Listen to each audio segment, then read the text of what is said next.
In 2014, a paper run by China's Ministry of Industry and Information Technology, MIIT, reported that the Chinese Academy of Engineering is set to unveil a new operating system that will replace the use of Windows on all government computers in the country, with the aim of seeing the new OS on most consumer PCs within a few years. The official spin is that the country is pushing devices that run software that enables them to use less energy. But many reports suggest that the real reasons are twofold.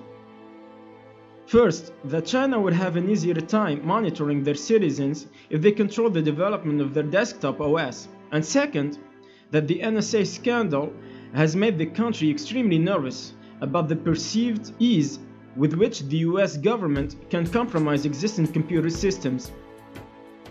While it's a bit isolationist for a country to have its own proprietary OS, there is a precedent. To find it, one need look no further than Beijing's neighbor to the east, North Korea. From stunning wallpapers to removing South Korea from the available time zones, here's what it's like to use a computer in North Korea. It's widely believed that the secretive country has been developing its own proprietary desktop OS, called Red Star, since 1998, at the Korea Computer Center KCC, with version 1.0 launching the following year. But besides a few anecdotal reports about the OS, the Western world didn't have a good idea of the exact technology behind it until a Russian man known only as Mikhail, who was living in North Korea as an international student at the time, bought a copy of version 2.0 in Pyongyang, and then uploaded the entire OS to the web upon his return. It was then discovered that Red Star was not an OS written from scratch, but a version of Red Hat Linux that uses a KDE3 desktop that mimicked the look of Windows 7.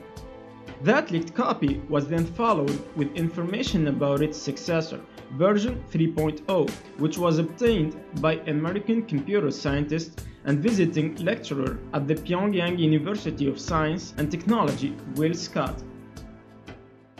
This version, written around 2013, is based on a version of Linux, and to the amusement of many, it had ditched the Windows look in favor of Apple's OS X. Perhaps a nod to the country's leader, Kim Jong-Un, who, like his father, has been photographed near Macs. Although both versions of the OS only supported one language, Korean, it was easy enough for people with a moderate understanding of Linux to navigate. Red Star processes some fairly low minimum system requirements, nonetheless an 800 MHz Pentium 3 processor, with 256 MB of RAM and 3 GB of hard disk space. These low system requirements are helpful in a country that doesn't have the manufacturing capabilities to make their own hardware, and are blocked from importing more powerful hardware from any number of countries.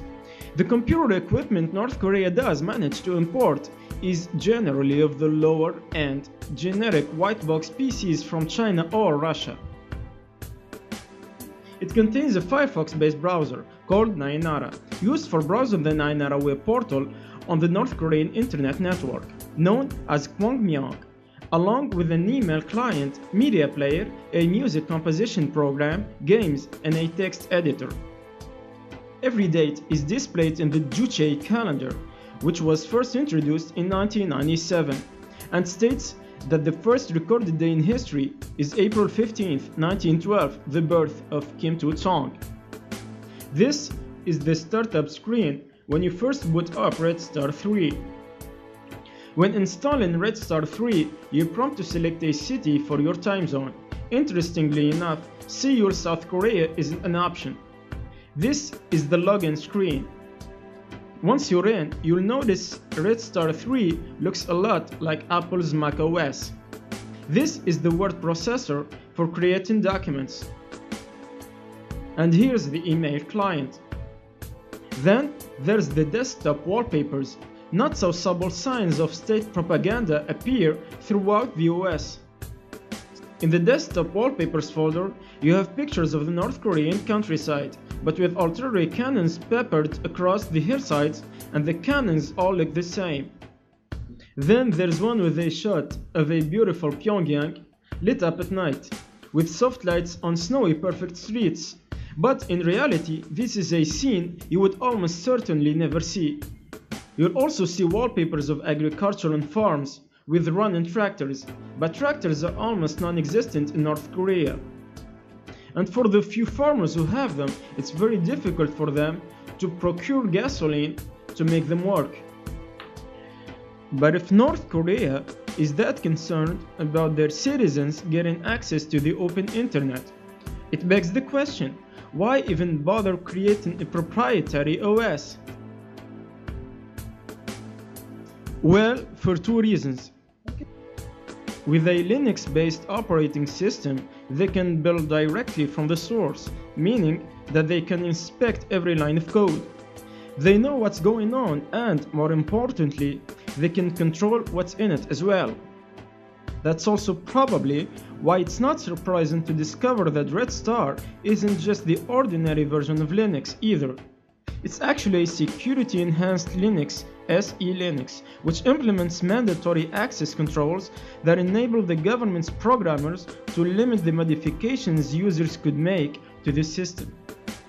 Because of this, it's very likely that it would be near impossible for a user to disable any of the monitoring technology built into Red Star, or for users to hack their way out onto the open internet. The Red Star operating system makes it very hard for anyone to tamper with it. If a user makes any changes to core functions, like trying to disable its antivirus tracker or firewall, the computer will display an error message or reboot itself. Although owning a personal computer in North Korea is rare outside of an elite class of politically connected citizens in Pyongyang, a growing number of students have access to PCs via heavily monitored university computer clubs. There is also a number of citizens who work in government agencies or in the state-run media industry that have access to PCs during their workday. This creates a more pressing concern for the government, and Red Star addresses this issue by cracking down on the growing underground exchange of foreign movies, music, and writing. Illegal media is usually passed person to person in North Korea using USB sticks and micro SD cards, making it hard for the government to track where they come from. So Red Star OS tackles this problem by tagging or watermarking every document or media file on a computer or on any USB stick connected to it. That means that all files can be traced. North Korea is not the only country to try to develop a bespoke operating system. Cuba has National Nova, and China, Russia, and others have also tried to build their own. While very little information is known regarding version 4.0, it is believed that a Red Star 4.0 exists and is being field tested. A server variation of version 4.0 appears to be currently used on the website of North Korea's national airline. However, most people in North Korea are still on the third version.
This is a demo sound of YummySounds.com.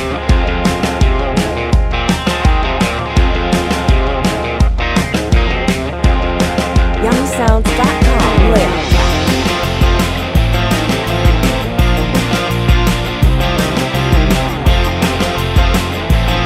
This is a demo sound of YummySounds.com.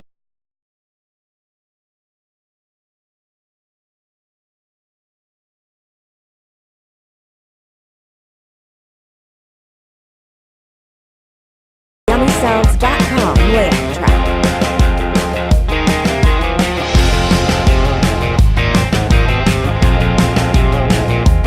This is a demo sound of YummySounds.com.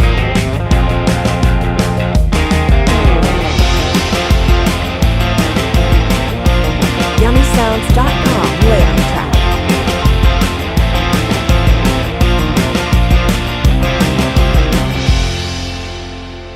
This is a demo sound of YummySounds.com.